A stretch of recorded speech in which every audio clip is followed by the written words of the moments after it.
They say you should be the change you wish to see in the world. That's why around 4 months ago, I started a project called If Worlds Collide. A very ambitious project that's bigger than any cathedral, medieval city, or epic large-scale diorama.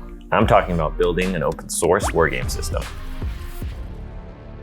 If Worlds Collide is set amongst shattered worlds and realities. The overarching setting pits the players against each other to explore and understand the mirrored cracks. As fissures occur, worlds start to bleed into one another. Cultures and civilizations meet for the first time, and conflicts arise. And you might be rolling your eyes at this point, asking, what's so special about this one? Well, hear me out, because this system isn't just going to be made by me. It's going to be made in collaboration with all of you watching. Any of you creative types who love to write, make art, kit bash, and make lore for your miniatures. Even if you just have a cool idea for a miniature or a model, this video is going to matter to you. As I dive into the specifics more, you might also be wondering, why would creators care?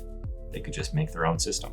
Well, for one thing, game design is hard. Building your own system is time consuming, and doing it by yourself is even harder. You need to play test it, try out ideas, iterate, make adjustments. This takes time. Time is money. Speaking of money, what about monetization? Creators want to design their own games because they can profit off the system and miniatures they create, rightfully so. Well, with this system, they still can. You see, the system is made under the Creative Commons license with attribution, so anyone can grab it, modify it, and then even turn around and sell it if they want. I'm not just talking about future plans either. This is a rule set that you can go check out right now and play it yourself. I'll put some links in the description, but everything I'm talking about can mostly be found at ifworldscollide.com. Now, I haven't been doing this alone. I've been getting a lot of help from some other creators you may know and love, as well as many others. They've been a huge help in bouncing ideas off of and helping critique the design. The reason for this video is largely so that you can start getting involved too. As I've mentioned before, it's been a long process getting to this point, but where do we even begin? For one, I wanted this to be open to any setting. This is a system that needs to work if you're playing with sci-fi, fantasy, or anywhere in between.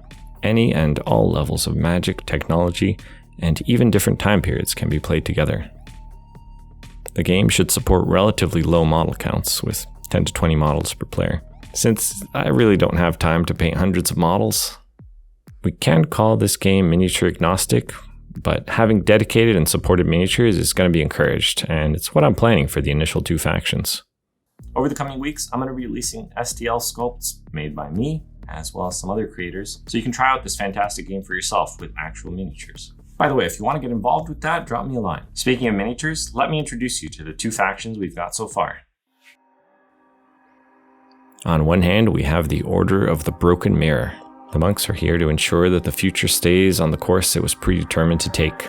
Led by the perfect wisdom of S1R, the enlightened AI, they seek to rid the world of the complications of the portals that connect parallel worlds, combining statistics, engineering, and organizing themselves into a neat hierarchy, all in service of S1R. They think themselves resistant to the twisted lights of the rifts, even as it slowly changes them and the algorithms that make up S1R.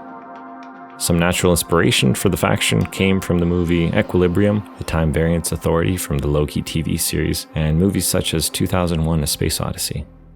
In direct competition with the Order is the Crimson Castellan, founded by Lydia Rystone, a magical fae creature. Born from folklore and myth, the spirits of her realm shunned and banished her for her obsession with teeth and bones. Lydia saw this as a calling, for she was to rid the world of all things that were rotten and bad, just as one would pull an infected tooth.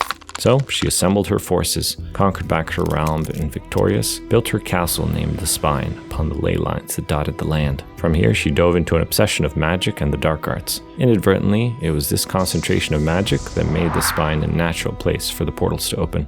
This faction is generally inspired by Castlevania, vampires, and a general fear of dentistry. I'm hoping that this juxtaposition of futuristic soldiers, robots versus fantasy wizard vampires gives a good indication of the type of gameplay and flexibility you can expect from the system. Their weapons, tactics, and abilities are all flavored to work following the general lore and feel of the armies first, so that it feels cool and interesting to play them. I believe that picking an army because it looks cool is one of the most important things, and if you thought the look was cool, the playstyle should match that initial feeling. That's why the Castellan use dark magic and necromancy. For example, the Marrow Mages can dislocate limbs and bones and skeleton swap their bones across the battlefield, raising the dead to walk again. On the other hand, the Order should feel like an advanced technological superpower from a dystopian universe. They're able to use their tactics and technology to quickly teleport across the battlefield. They also use nanobots that shape themselves into mirrors for them to bounce their energy weapons across in all the right angles. The majority of the lore and overall feel of the two starting factions came from my friend Frankie Stein, a fantastic and evocative writer. He's awesome. And even though I'm very excited to create and paint miniatures for these two factions, I'm even more excited to see what other creators come up with.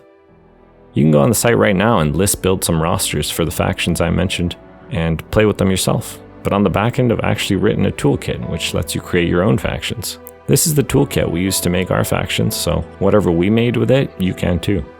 The feature is currently in closed beta, but should be opening up later this year.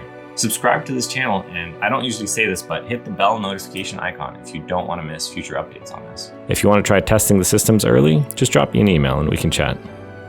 Another feature that I'm working on will be the ability to customize your roster loadouts with unit upgrades and substitutions.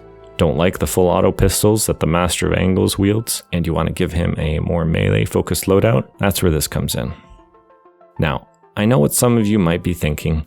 I don't want mobile apps near my table. And I get it. I'm in the same camp as you, which is why I made the roster builder spit out a printable template that you can take to your game table. So it has everything you need right there on 2 pieces of paper. No technology required.